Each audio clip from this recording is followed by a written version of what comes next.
The things they don't tell you when you start a business coaching practice. That's what we're talking about today on this episode on what they don't tell you about business coaching. Let's jump in.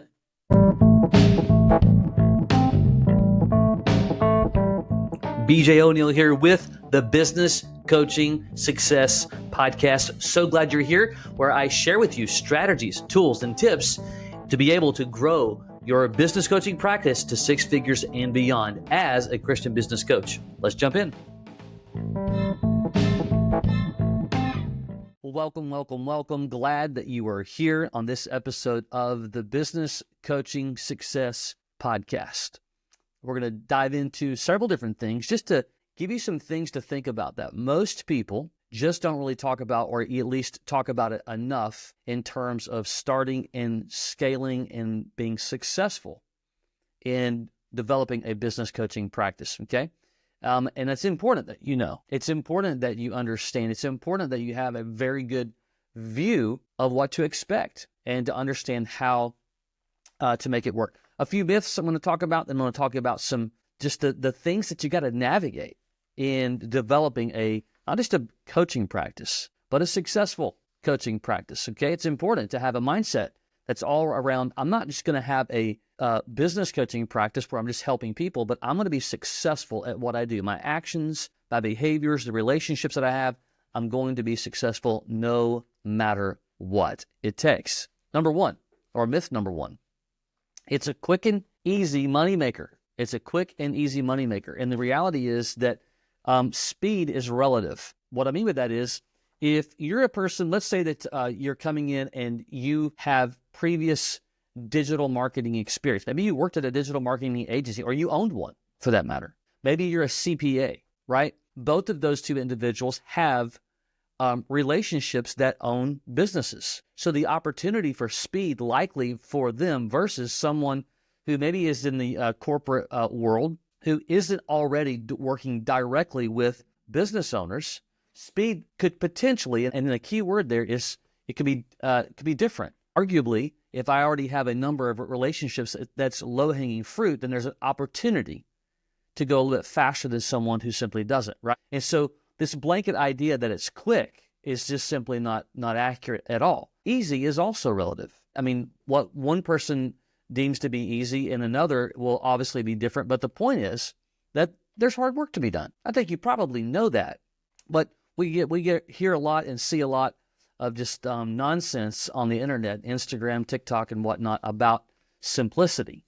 Or not simplicity, rather, but ease. Things can be simple, yet complicated or hard, but it doesn't mean that they're going to be simple. So it's not quick necessarily, and certainly not a get-rich style. You have to put in the effort, and the output is only relative to the effort that you put into it. So if you dabble with it and barely put anything into it, guess what? That's what you should expect to come back out. Myth number two that they don't tell you in business coaching is that the myth is you just give advice, that you're giving advice, and that's simply false. Because a successful coach and strategist has a plan. A successful coach and strategist has a process. That's what we do in our community with Business Coach Mastery. We have a complete and total turnkey system and plan that begins to help a business owner one strategy at a time and one step at a time. Literally a step-by-step process to implement strategies in a business. However, what a lot of people end up doing is just have this, ethereal conversations and encouragement. Nothing wrong with encouraging people. But if you don't have a well-defined plan and you're just advising someone, you're likely not going to see a lot of traction for that business. We want to, at least this is in our coaching community, and I would argue that you should have the same type of strategic desire, is that we want to help people to grow profitability in their business.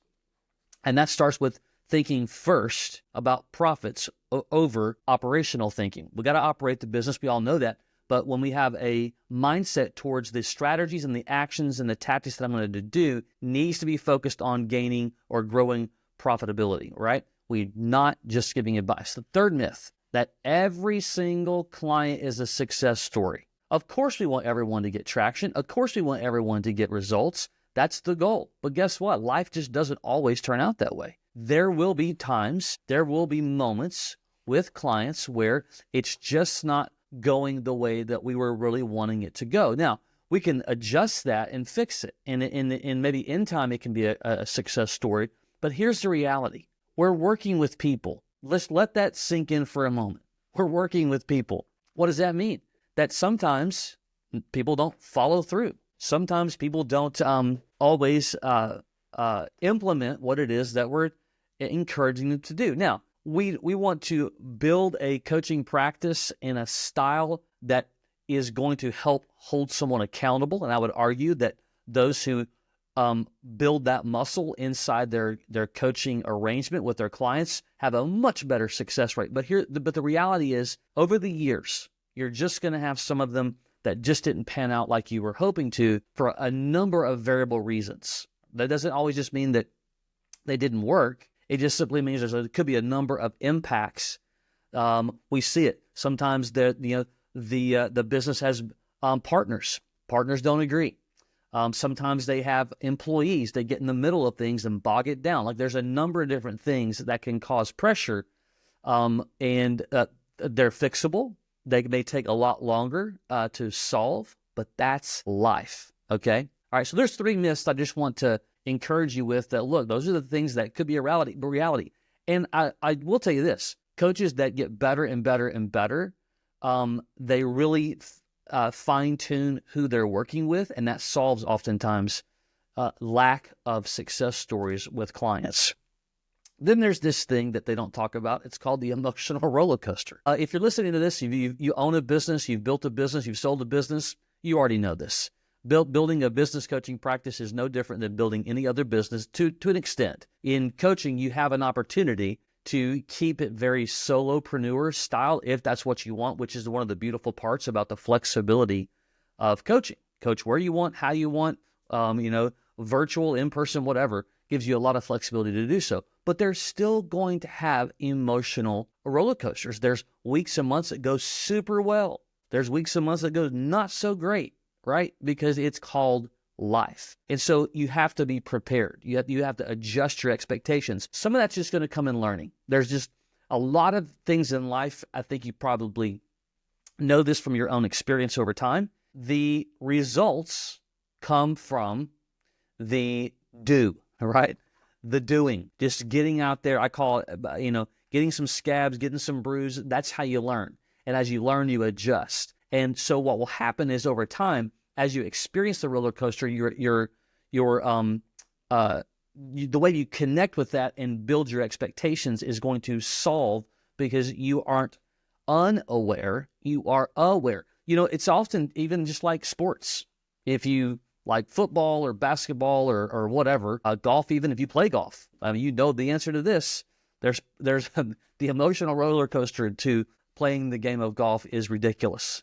And this is no different to some degree. The more you do it, the longer you do it, the better you get at it, but it does exist. Highs and lows. You need to expect them.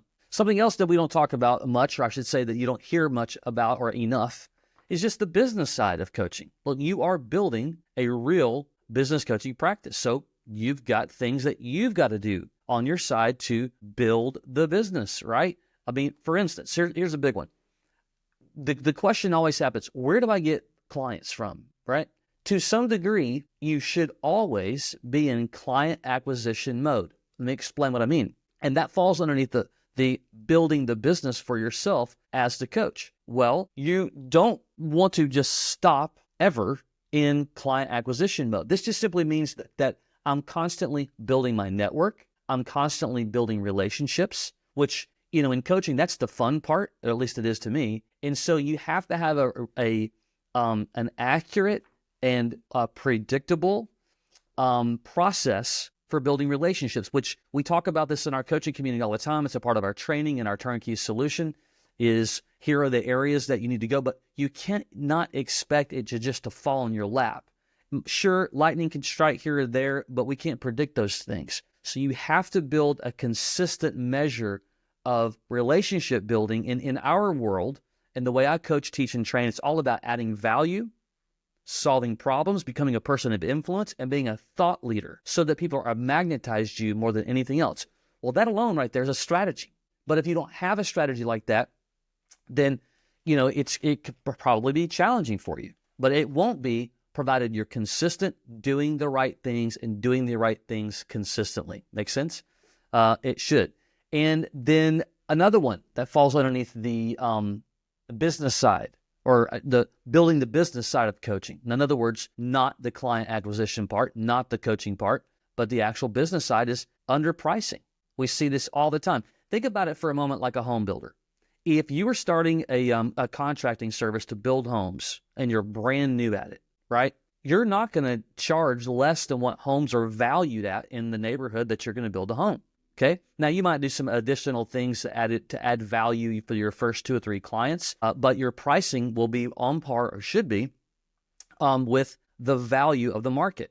That's the same thing that you need to expect in business coaching, even when you are new. Otherwise, you undervalue yourself. And think about it. You look at cars today, and a car that's super inexpensive compared to a car that's expensive, the assumed value is going to be associated with the price of the car. So if the car is less expensive, I assume this is a cheaper car.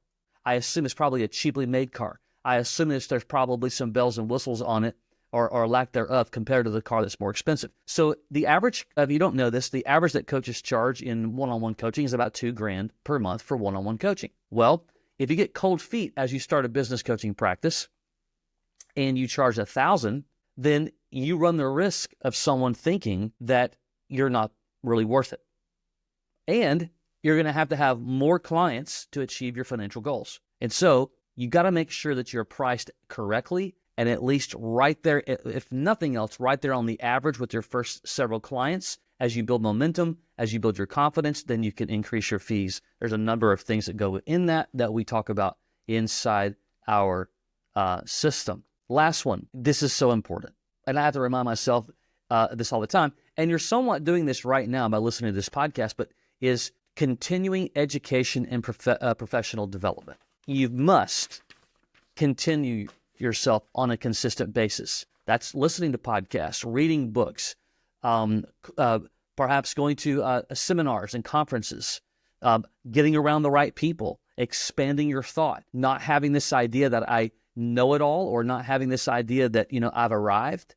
Things change. Look at the fluidity of how things have progressed over the last, 10 to 15 years just in the coaching space. I mean, just the ability for right now for me to do this podcast with you is something that just wasn't around that long ago. And so technology advances, AI is going to advance everything. You have to constantly be in the ball game of learning, and certainly around building relationships and communication. That's so critical. And then the last one, I already said that. So here's your bonus. I actually forgot this last one. For me, at least, it's just not talked about enough. As Christ followers, as in all of our coaches in our community are, it's the passion and what you get, the value you get back, what I call the rewards of coaching. It's really the real rewards. Sure, you get the flexibility. Sure, you can make good money and good income depending upon what your goals are and what you really want to achieve. But at the end of the day, man, when you're helping someone get traction, both in a profitability and growing the business, as well as just helping them achieve whatever it is that they're looking to achieve, that is a real reward.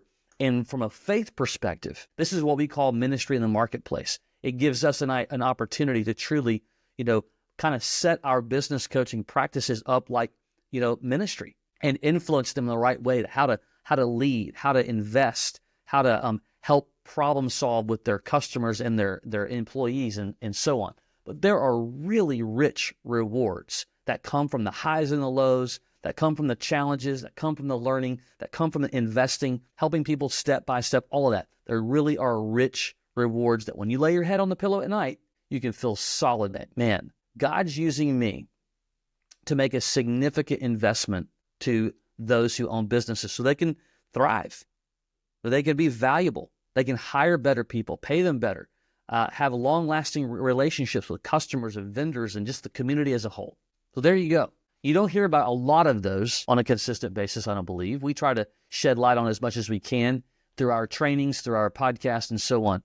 But Hopefully that adds value to you if you're considering building a business coaching practice. And if you are, and if you're wondering about it and you're just like, what does it all look like? You can go to businesscoachmastery.com. That's businesscoachmastery.com.